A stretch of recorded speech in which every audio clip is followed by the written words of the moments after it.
गुरुर्ब्रह्मा गुरुर्विष्णु गुरुर्देवो महेश्वरा गुरुर्साक्षात् परब्रह्म तस्मै श्री गुरुवे नमः गुरुवे नमः गुरुवे। आंखें कोमलता से बंधे रखेंगे। कल्पना कीजिए इस विश्व को चलाने वाली चैतन्य शक्ति, चैतन्य ऊर्जा मेरे मस्तिष्क से होते हुए पूरे शरीर में प्रवाहित हो रही है। सफेद रंग की दिव्य रोशनी, चमकीली रोशनी मस्तिष्क से होते हुए पूरे शरीर में प्रवेश कर रही है। मैंने अपनी आंतरिक ऊर्जा के तार उस दिव्य रोशनी से जोड़ दिए हैं और वह मेरे पूरे शरीर में फैलने लगी है।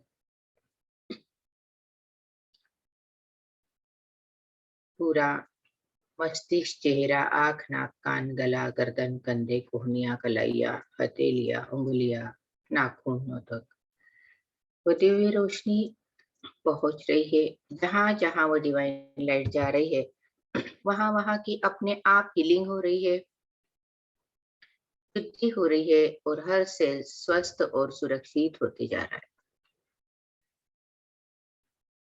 पीछे से गर्दन से पीठ, कमर, रीढ़ की हड्डी और नीचे नीचे वो प्रवाहित हो रही है। आगे से गला, चेस्ट का पूरा एरिया, हृदय केंद्र, पेट का पूरा एरिया और नीचे नीचे दोनों जांघें, घुटने, पिंडलियां, टखने, पखलियां, उंगलियों के माध्यमों से नाखूनों तक दिव्य रोशनी पहुंच चुकी है। पूरे शरीर में एक नव चैतन्य निर्माण हो रहा है, नव शक्ति निर्माण हो रही है।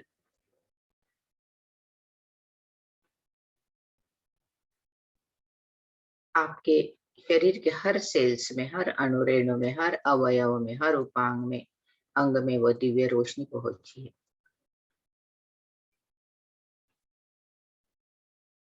मैं एक शुद्ध, शक्तिशाली, पवित्र दिव्य आत्मा हूँ।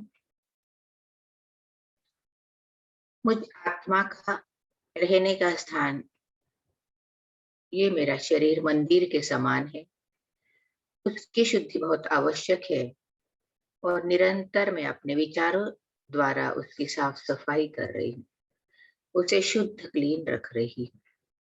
जितना मेरे विचारों पर ध्यान है उतना मेरा शरीर स्वस्थ, शुद्ध, सुरक्षित होते जा रहा है।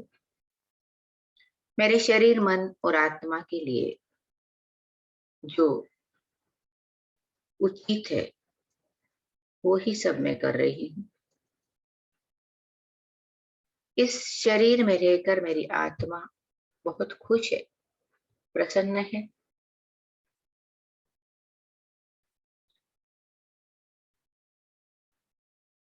मुझ आत्मा के सारे कार्य पूरे करने में और कर्म पूरे करने में यह शरीर मेरा साथ देता है।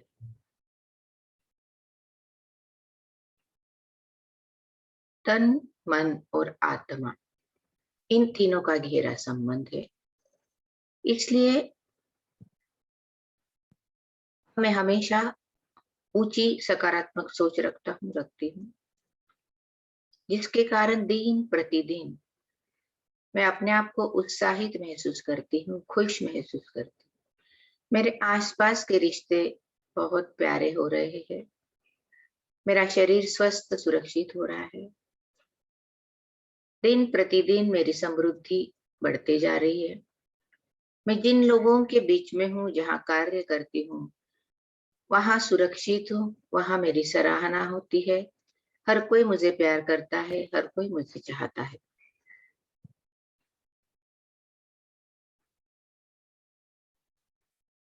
उस दिव्य रोशनी को अपने हाथों से निकल कर बाहर की ओर प्रवाहित होते हुए देखिए और अपने पूरे परिवार का चित्र सामने लाना है।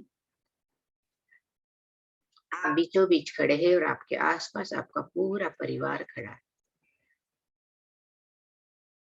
आपके हृदय केंद्र से निकलकर वो दिव्य रोशनी उन सब के ऊपर बरस रही है।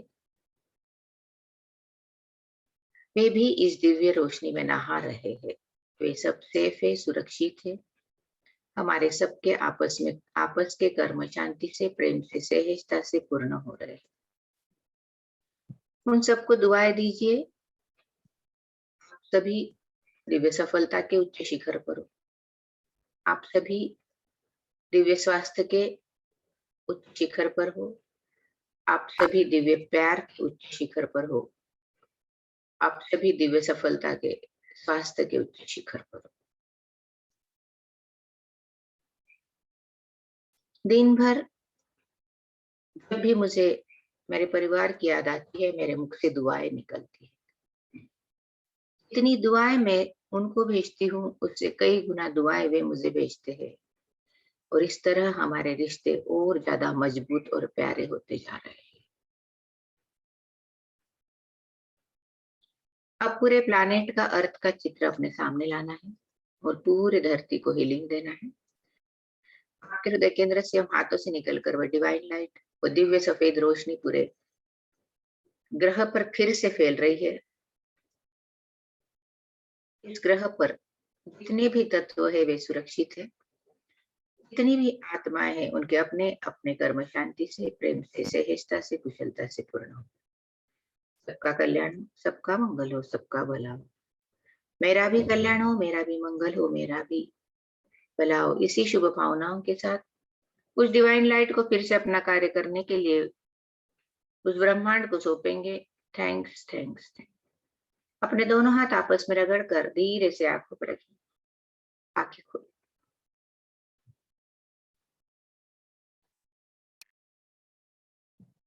बढ़ रहे हैं और हमारे स्वास्थ्य के ऊपर हम बहुत सी बातें स्वास्थ्य के लिए सीख रहे हैं। रोज उन्होंने बहुत ही अच्छी तरीके से सब कुछ समझाने का प्रयास किया है और हम भी समझने का प्रयास कर रहे हैं। आज फिर से हम 145 पेज पे है। कल हमने आत्मालोचना करना देखा, कैसे हम पौष्टिक आहार नहीं लेते हैं और अपने आप को कैसे दुबला रखने के चक्कर में खुद के ऊपर अत्याचार करते हैं, ये देखा। आज हम आगे बढ़ेंगे आर्थराइटिस की ओर और ये भी एक बहुत बढ़ती हुई बीमारी है। बहुत छोटी उम्र में अब सबके भीतर आ रही है। इसके भी कारण क्या है, आज वो हम ढूंढने वाले हैं, देखने वाले हैं। लास्ट से तीसरा पैराग्राफ है। आर्थराइटिस ऐसी बीमारी है जो लगातार आलोचना से आती है। सबसे पहले अपनी आलोचना, फिर दूसरों की आलोचना। आर्थराइटिस से पीड़ित लोग अपनी ओर काफी आलोचना को प्रेरित करते हैं क्योंकि आलोचना उनके अपने दृष्टिकोण में है। वे परफेक्ट यानी हर स्थिति में हर समय बिल्कुल सही होने की आवश्यकता से पीड़ित होते हैं। अब आर्थराइटिस कैसे आता है, इसमें इसको संधिवात भी कहते हैं, जॉइंट्स पेन भी कहते हैं और बहुत सारी हड्डियों संबंधी बीमारियां इसमें होती है। और वो कहती है जो लगातार आलोचना करने से आती है। आलोचना यानी खुद के प्रति शिकायत, दूसरों के प्रति शिकायत, जिंदगी के प्रति शिकायत। हर और हमारा ध्यान सिर्फ कमियों की ओर, गलतियों की ओर जाता है और हम अपने आप को भी उतना बेहतर नहीं समझते, लोगों को भी उतना बेहतर नहीं समझते और दुनिया को भी उतना बेहतर नहीं समझते। ऐसा क्या है जो मुझे खुद की आलोचना करने के लिए प्रेरित करता है, दूसरों की निंदा करने के लिए प्रेरित करता है? हमेशा ब्लेम करते रहना हर एक के ऊपर, हर परिस्थिति के ऊपर, व्यक्ति, वस्तु, परिस्थिति, इनको जो भी मिलता है उसके प्रति इनको शिकायत रहती है। शायद ज़्यादा बोलते नहीं है लेकिन मन ही मन बहुत ज़्यादा शिकायत होती है। देखना है कौन से वे कारण हैं, कौन-सा वो मेरा स्वभाव है, क्योंकि ये हमारा स्वभाव बन गया है, हमारे ध्यान में भी नहीं आता है कि हम खुद की शिकायत कब करने लग जाते हैं, खुद की निंदा कब करने लग जाते हैं, दूसरों की कब करने लग जाते हैं। ऑटोमेटिक मोड में वो सब कुछ चले गया है। अब उसके ऊपर ध्यान रख के काम करना होगा और हमको ये सब सहज लगता है, नेचुरल लगता है, क्योंकि हमने मान लिया है दुःख तो आते ही है, तनाव तो आता ही है, गुस्सा तो होता आता ही है। ये नेचुरल माना है लेकिन ये नेचुरल नहीं है, ये हमने अपनी ओर बेल मुझे मार की तरह खींच के लाए हैं और अब वे विचार ऐसे लगता है कि हमारे ही हो गए हैं, जबकि वे हमारे अपने विचार नहीं है, वे बाहर से ही हमने कहीं से ग्रहण किए हैं। तो ऐसा क्या है आपके भीतर? अपने ही भीतर खोजना है, बाहर खोजना नहीं है। हज़ारों लाखों बार ये बात आई है कि बदलना है तो खुद को बदलो। दुनिया को आप बदल नहीं सकते ना, आपको राइट है। आपको जो चाहिए वो आप आपके लिए कर सकते हो, खुद के बारे में सोच सकते हो, खुद को किस हद तक ऊँचा उठाना है, कितना ऊँचा उठाना है, ये हमारे हाथ में है। क्योंकि हमारा स्तर दिन प्रतिदिन अगर गिरते जा रहा है, हम लोगों के प्रति शिकायत ही कर रहे हैं, ब्लेम ही कर रहे हैं, खुद के प्रति, ज़िंदगी के प्रति, तो हमारी ज़िंदगी जीने का स्तर क्या है? वही हम ऊँचा सोचते हैं, बड़ा सोचते हैं, अच्छा सोचते हैं। क्योंकि हमारी परवरिश ही वैसे हुई है, बचपन से हमने यही देखा है, यही सुना है, इसी तरह से जीना होता है। ये हमें लगता है लेकिन अब आप में समझ है, आप ज़िंदगी जीने के दूसरे तरीके भी अपना सकते हो। दूसरे तरीके से आप सोच सकते हो, क्योंकि लुईस कहती है हमेशा आपके पास ऑप्शंस है, चॉइस है। 2 चॉइस हमेशा है और उस चॉइस में से आप क्या चूज़ करते हो, वो आपके हाथ में है। दर्द में रहना है, दर्द में रहो, दर्द से निकलना है, निकल जाओ। किसी के प्रति हमेशा प्रेम घृणा और नफ़रत रखना है या उसको माफ़ करके आगे बढ़ना है, सब कुछ आपके हाथ में। हर परिस्थिति में 2 ऑप्शन है। आप क्या चूज़ करते हो इसके ऊपर आपकी हेल्थ डिपेंड करती है। तो अब हम अगर बीमार है, बार-बार एक बीमारी सताती है, कहीं भी पेन है, तुरंत चेकिंग खुद के विचारों की है, खुद की है। वही टैबलेट है अब हमारे लिए।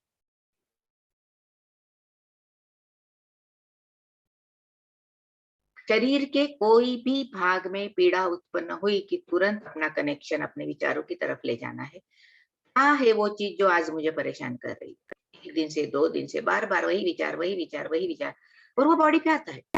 और जब उस परिस्थिति पे हम काम कर लेते हैं, माफ़-माफ़ी कर लेते हैं, जो गुस्सा है तो उसको छोड़ते हैं, डर है तो उसे निकालते हैं, तो हम ठीक होते चले जाते हैं। अगर जिनको भी आर्थराइटिस की बीमारी है, उनको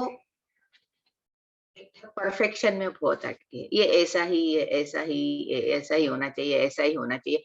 यानी उनके अनुसार ज़िंदगी के सारे नियम जो उन्होंने बनाए हैं वैसे ही होना चाहिए। किसी को घर साफ-सुथरा रखने की इतनी चढ़ी रहती कि समझ में ही नहीं आता वो घर के लिए है कि घर उनके लिए है।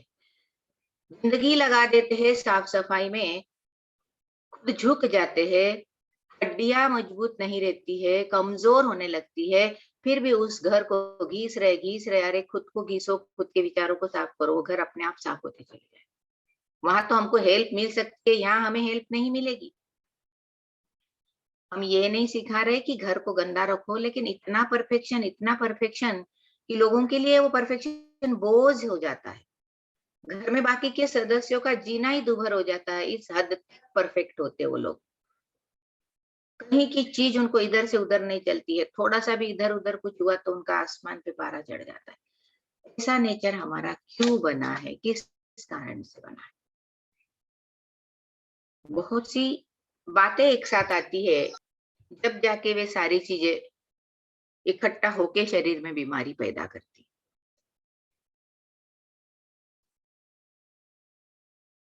हर स्थिति में हम सही कैसे हो सकते हैं, और ये इसी आवश्यकता से पीड़ित होते हैं कि मेरे से कोई कोई गलती नहीं होनी चाहिए, और खुद से दूसरों से भी वही अपेक्षा करते हैं, और उसी उलझन में दिन रात रहते हैं।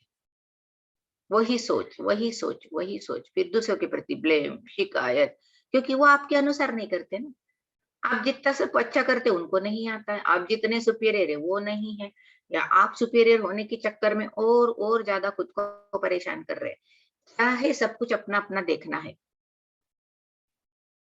जिंदगी हल्की फुल्की होनी चाहिए, खुद के लिए भी दूसरों के लिए भी। दूसरों को भी हम बोझ नहीं लगने चाहिए, हमारे विचार बोझ नहीं लगने चाहिए, क्योंकि दूसरों के विचारों से आज हम बोझ लेके हम अगर इस स्थिति में पहुंचे हैं बीमारी की, तो जो विचार हमें तकलीफ दे रहे हैं, तो हमारे निगेटिव विचार उनको भी तो तकलीफ दे रही है, ध्यान रखने वाली बात है।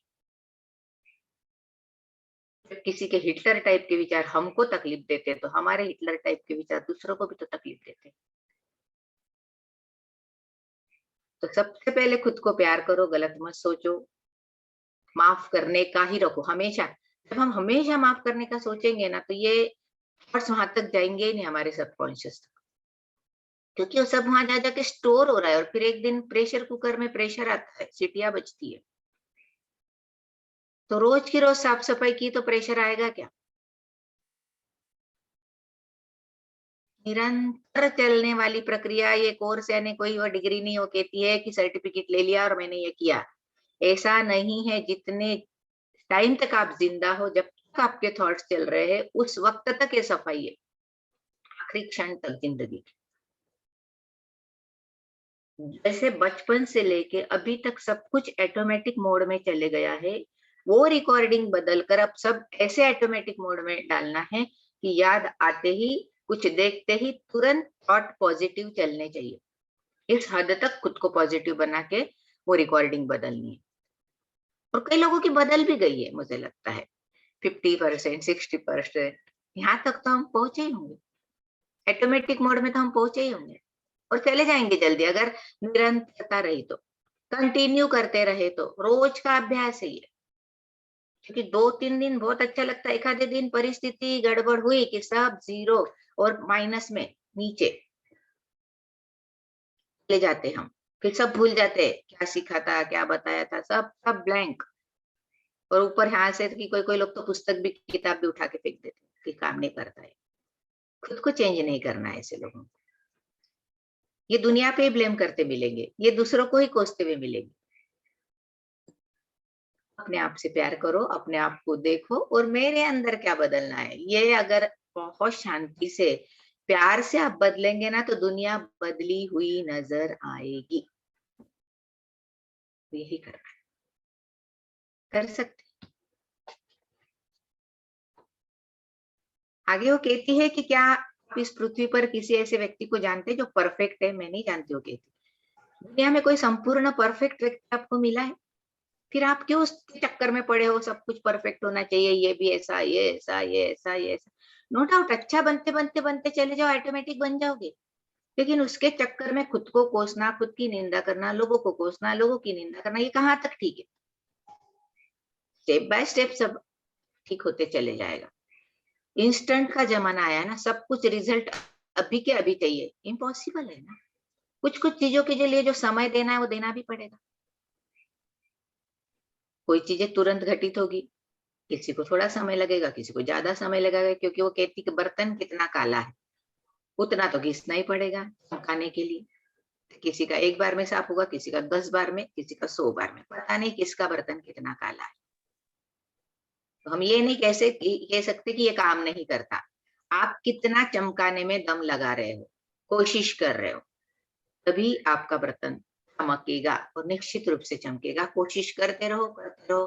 हार नहीं मानना है, तोड़ना नहीं है, छोड़ा कि छूटा। हम ऐसे मानक क्यों निर्धारित करते हैं जो कहते हैं कि हमें सिर्फ स्वीकार्य बनने के लिए महामानव होना होगा, यह उतना अच्छा न होने की एक सशक्त अभिव्यक्ति है, और ढोने के लिए बहुत भारी बोझ है। अब आप हमेशा सोचोगे कि जो महामानव होते ही वो बेस्ट करते हैं और वो हम होंगे तो ही हम बेस्ट होंगे, ऐसा नहीं हो सकता। वो महामानव आपके अंदर छुपा हुआ है, उसको लाने का भी काम करना है, लेकिन प्यार से। 1-2 दिन में हम महामानव नहीं बन जाएंगे, और वो होंगे तभी हम परिपूर्ण है, ऐसा भी नहीं है। आपके अंदर अगर कोई अवगुण है तो भी उसके साथ खुद को पहले स्वीकार करो। देखो, अगर आपको बहुत गुस्सा आता है तो भी आप पहले तो एक्सेप्ट करो, हाँ। आपको डर लगता है, एक्सेप्ट करो, हाँ। बहुत ज्यादा लोगों की निंदा करते हैं, एक्सेप्ट करो। आप बहुत ज्यादा गिल्ट में जाते हैं, एक्सेप्ट करो। पहले देखो कि ये मेरे अंदर है, तभी तो साफ सफाई होगी, अन्यथा तो आई एम राइट। कुछ नहीं कर सकते, कुछ नहीं कर सकते, कुछ बदल नहीं सकते, क्योंकि आपने दूसरों को बदलने का ठेका लिया है। मेरी तो कोई गलती ही नहीं है, फिर तकलीफ क्यों हो रही भाई? तो आपकी तकलीफ, आपकी गलती नहीं है तो आपको तकलीफ भी नहीं होना चाहिए ना, कोई चीज की शारीरिक बीमारी भी नहीं होना चाहिए, आपकी मानसिक स्थिति भी बहुत अच्छी होनी चाहिए। अगर ऐसा नहीं है तो कहीं ना कहीं गड़बड़ है और सारा काम मुझे ही करना है। तो कहती है कि परफेक्ट होने के चक्कर में हम जिंदगी को बोझ बना लेते हैं और उसको ढोने लगते हैं। बोझ लेके चलने वाला व्यक्ति कितनी दूर चल सकेगा, कितनी देर चल सकेगा, कितनी जल्दी थक जाएगा, कितनी जल्दी बैठ जाएगा, बार बार उसको बैठना पड़ेगा, उठना पड़ेगा। ऐसी जिंदगी को बोझ बनाने से क्या फायदा? बाहर के लोगों के विचारों का आपके ऊपर प्रभाव नहीं होना चाहिए, तभी जिंदगी बोझ नहीं बनेगी, अन्यथा ये बोझा है, आप ढो रहे हो और उस बोझे को और बढ़ा रहे हो रोज। पहले 5 किलो था, फिर 6 हुआ, फिर 7 हुआ, फिर 10 हुआ, कब 20 हुआ पता नहीं चल गया। भारी भारी भारी, एक दिन वो शरीर झुक गया तो भी समझ में नहीं आया बोझे को फेंकना है नीचे। ढोई जा रहे, कब तक? फेंको, डाल दो, संभालो अपने आप को। क्यों लोग हमारे ऊपर इतने हावी हो गए हैं कि हम अपने बारे में सोच ही नहीं रहे हैं? ये भी एक सोचने वाली बात है। हमने दे दी अपनी रिमोट कंट्रोल उनके हाथ में, चलाओ मेरे चैनल। आपने लगाया दुख का चैनल, मैं दुखी। आपने लगाया गुस्से का चैनल, में मेरे को गुस्सा आ रहा है। आपने लगाया डर का चैनल, मैं डर रही हूँ। ये कहाँ तक? अपना रिमोट अपने हाथ में लो और आप चलाओ, कब डरना है, कब नहीं डरना है, गुस्सा आया है तो क्या करना है, गिल्ट आ रहा है तो क्या करना है, ये आपको आना चाहिए। उस चैनल को बदलते, टीवी के तो फटाफट फटाफट बदल देते हैं। अपने अंदर के चैनल बदलने में बहुत टाइम लगता है, क्योंकि ब्लेम, उसने मेरे साथ ऐसा किया, ये बात हम भूलते ही नहीं है। अरे किया तो किया ना, इट्स ओके, उसका उसकी आदत है, हर एक के साथ करता है, आपके साथ ही नहीं करता है। और हो सकता है आपके ही साथ भी करे, आपका कार्मिक अकाउंट है, उसको ठीक करो, हील करो। आप ये ब्लेम नहीं कर सकते कि वो गलत करते हैं तो मैं क्या करूं। वो करेंगे गलतियां, वो आपका कार्मिक अकाउंट है, क्लियर आपको ही करना पड़ेगा। तकलीफ आपको हो रही है तो आपको क्लियर करना पड़ेगा, सिंपल है। करेंगे, माफ करेंगे लोगों को, छोड़ देंगे अब उसको जो चिपके हुए आपके दिमाग में फिक्स गोंद की तरह। यस ही दीदी, नहीं है। Yes yes. किसी किसी ने फेविकॉल से दब पक्का कर लिया है, किसी ने गोंद से चिपका लिया है। चिपके तो है, आज निकाल दो उनको, थोड़े टाइम लगेगा, खींच खींच के जाओ तुम तुम्हारे घर, अपने आप को फ्री करो। बहुत सालों से ये सब कुछ चल रहा है और हमारे ध्यान में ही नहीं आ रहा है कि हम क्या कर रहे हैं, क्यों कर रहे हैं। अब तो समझ आ रही है ना कि ये सब मेरे शरीर पे जा रहा है, मेरे स्वास्थ्य पे जा रहा है, विचार मेरे काम के नहीं है। इतने दिनों में ये बात तो ध्यान में आ ही गई है कि विचारों का और शरीर का बहुत बड़ा संबंध है। हम आध्यात्म की बात करते, हम स्पिरिचुअल लेवल की बात करते, हम मोक्ष तक की बात करते। यहाँ क्या ठीक करना है उसकी बात कोई नहीं करता। क्या छोड़ना है यही पता नहीं है, क्या पकड़ के रखा यही पता नहीं है। सब कुछ सामने से सुधरेगा। इम्पॉसिबल बातों को हम पॉसिबल करने में लगे हैं और सारे समय और सारी ऊर्जा वही खत्म हो रही है हमारी। कोई हमारी जिंदगी में ग्रोथ हो रही है क्या? कोई हम आगे बढ़ रहे हैं क्या? क्या साध्य कर रहे? रोज का दिन जब देखो, रात को डायरी लिखो कि आज क्या अच्छा हुआ मेरी लाइफ में। इतना सा पॉइंट मिलेगा।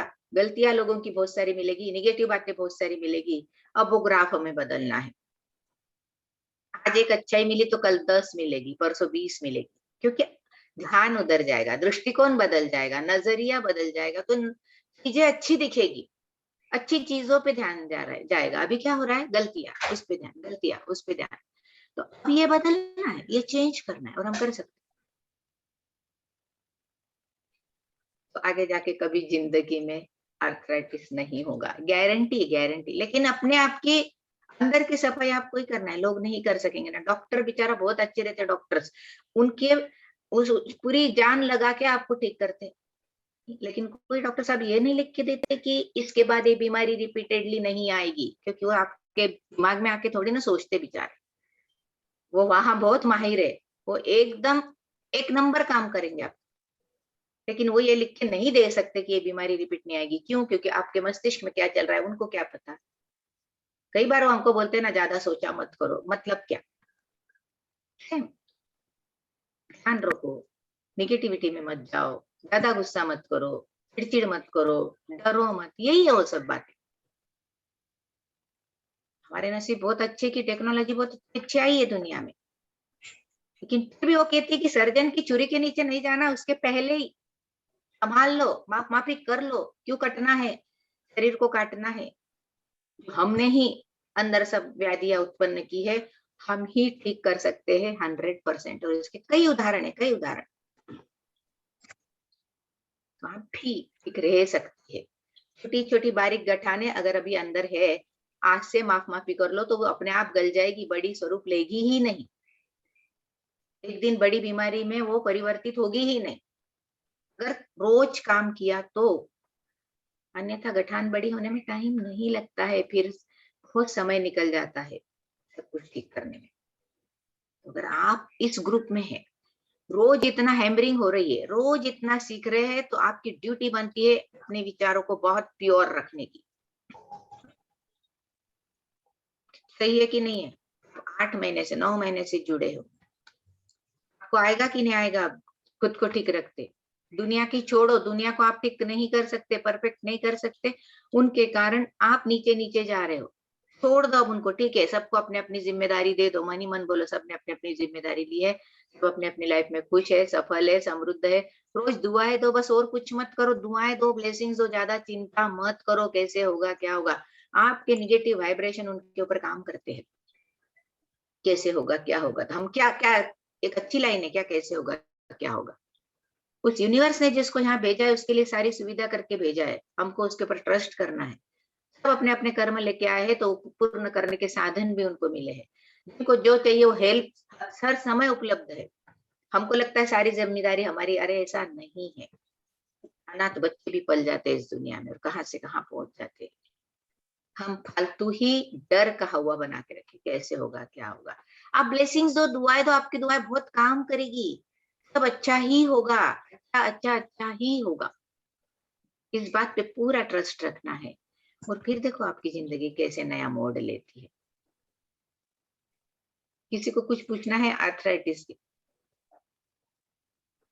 क्योंकि आगे टॉपिक चेंज हो जाएगा। स्वर्ण आंटी, जय जिनेन्द्र आंटी। जय जिनेन्द्र।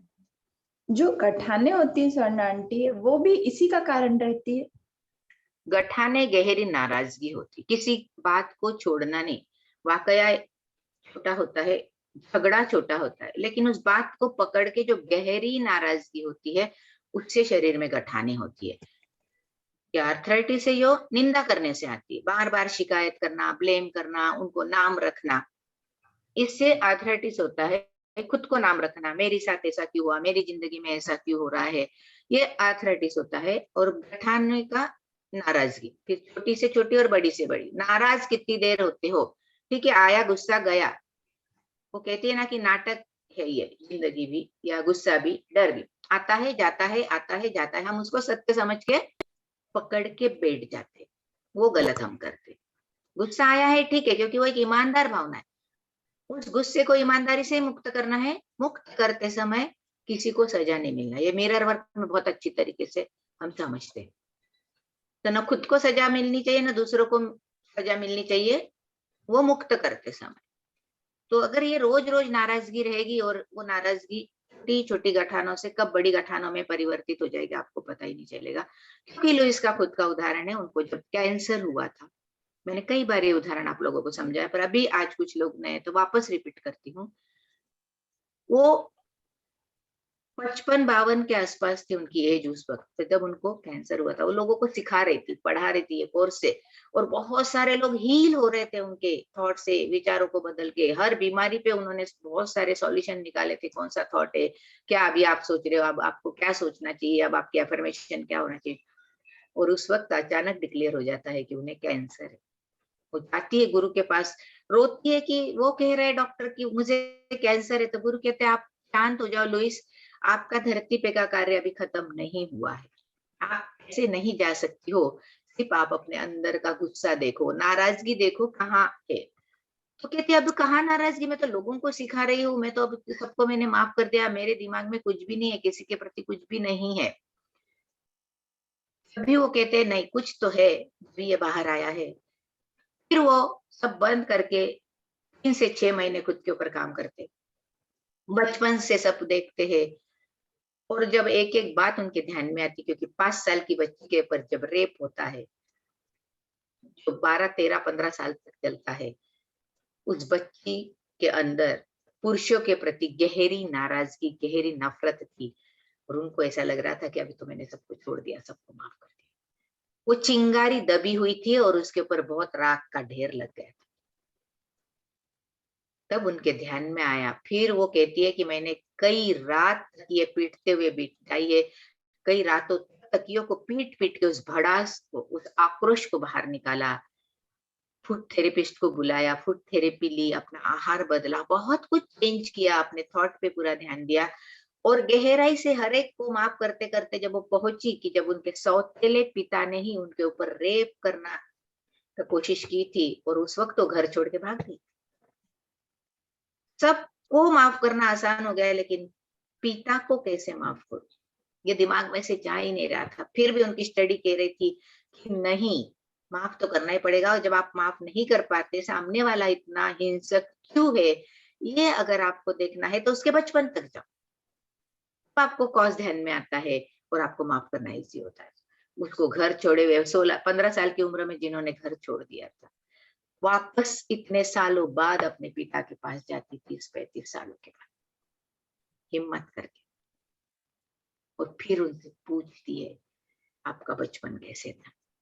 वो बताते हैं कि बहुत खराब माहौल था, कपड़े नहीं थे पहनने को, फटे हुए कपड़े पहनते थे, रोज घर में शराब पीकर गाली-गलौच होता था, मारपीट होती थी, हमेशा हमको गालियाँ देते हुए बात करते थे। मतलब बहुत ही ज़्यादा गलत उनका बचपन था। तो वो सोचती है कि फिर ऐसी जिनकी परवरिश हुई है, उससे हम अच्छे की उम्मीद कैसे कर सकते हैं? और तब उनको अपने पिता को माफ करना आसान हो गया और उसके 8-15 दिन बाद ही जब वो डॉक्टर के पास अपने रिपोर्ट्स लेके गई तो उनकी कैंसर नील हो चुका था, जड़ से जा चुका था। तो जब वो इतनी बड़ी बीमारी को खुद ठीक कर सकती है, तो छोटी-मोटी बीमारियाँ है क्या? सिर दर्द है क्या? पैर दर्द है क्या? घुटनों में दर्द है क्या? ये सब थॉट का खेल है। माफ करो और आगे बढ़ो। डर है तो खुद को सुरक्षित करो। 2 ही कारण वो बताती है मेन, बाकी फिर बहुत सारे उसके कारण है।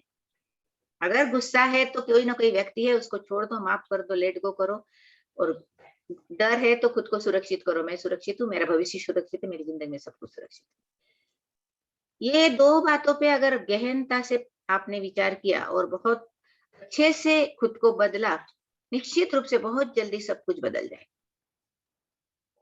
छोड़ना आपको पड़ेगा, गठाने आपके अंदर हो रही है, उनके अंदर नहीं है, ध्यान रखो।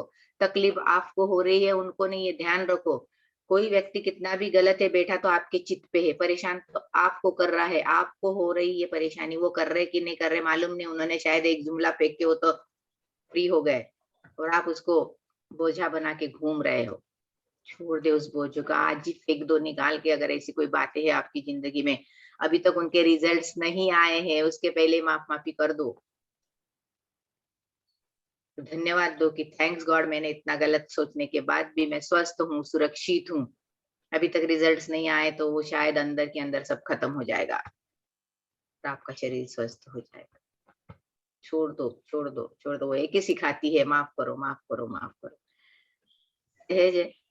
हमारे धर्म कहते हैं क्षमा वीरों का भूषण है। वीर लग, वीरता लगती है उसके लिए, ऐसे इजीली नहीं होता, पर करना पड़ता है, क्योंकि वो शक्ति, वो पावर हमारे अंदर है। ऐसे ही नहीं है सब कुछ। हम क्षमा कर सकते हैं, ऐसा नहीं है कि हम नहीं कर सकते, लेकिन हमारी इच्छा नहीं है। प्रबल इच्छा शक्ति होना चाहिए उसके लिए। नुकसान जब खुद का हो रहा है ना, तो आदमी सजग हो जाता है, और कितना भी गलत हो सामने वाला उसको माफ कर देता है। करता है कि नहीं करता? कर सकते कर ही सकते। आज के बाद कोई हमारे साथ कितना भी कठोर व्यवहार करे, कितना भी हमें गलत समझे, हमको क्या करना है? आप शिकायत नहीं होनी चाहिए, आंटी वो ऐसा करते, मैं तो बहुत अच्छा करती हूँ। वो क्या करते वो हमारे हाथ में है ही नहीं, क्योंकि ब्लेम वापस वही फोन आते, आंटी ऐसा हो गया, आंटी वैसा हो गया, आंटी वैसा हो गया। खुद को चेक करो, खुद आप वहां ऐसे है, इसीलिए बाहर से हमें वो सारी चीजें दिखाई दे रही है, बार बार वो अनुभव आ रहे हैं, क्योंकि हमने अंदर से खुद को नहीं बदला। जब आप खुद को बदल देगे तो बाहर के अनुभव अपने आप बदलने ही वाले हैं, बदल ही जाएंगे।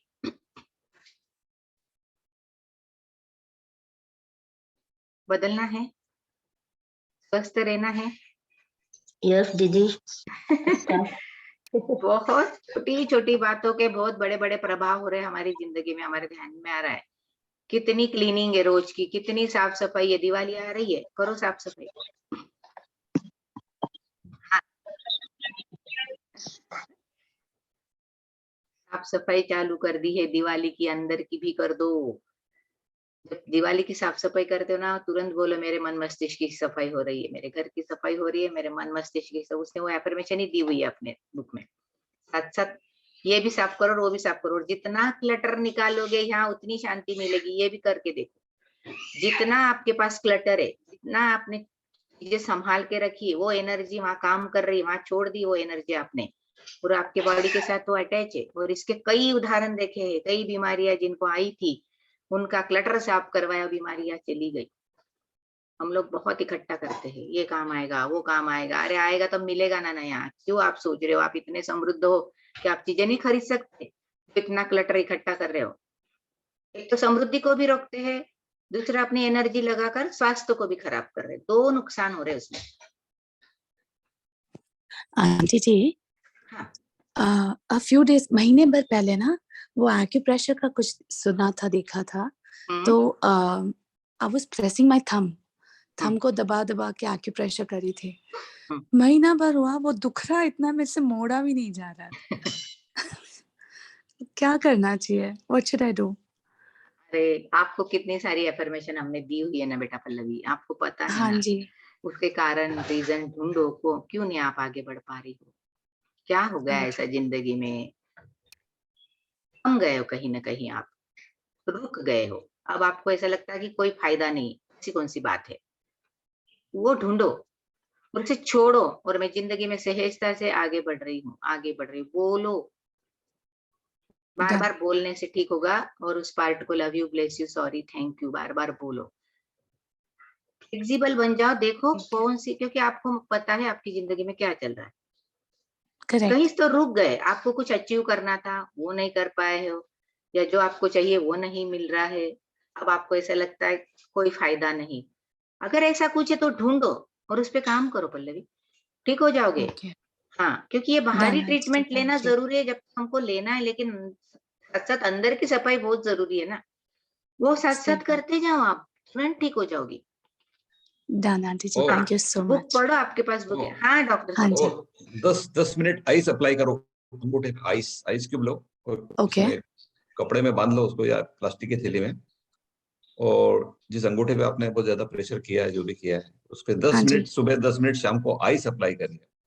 Okay, I try that also. दोनों साथ में करती हूँ। Thank you. Thank you, thank you doctor साहब।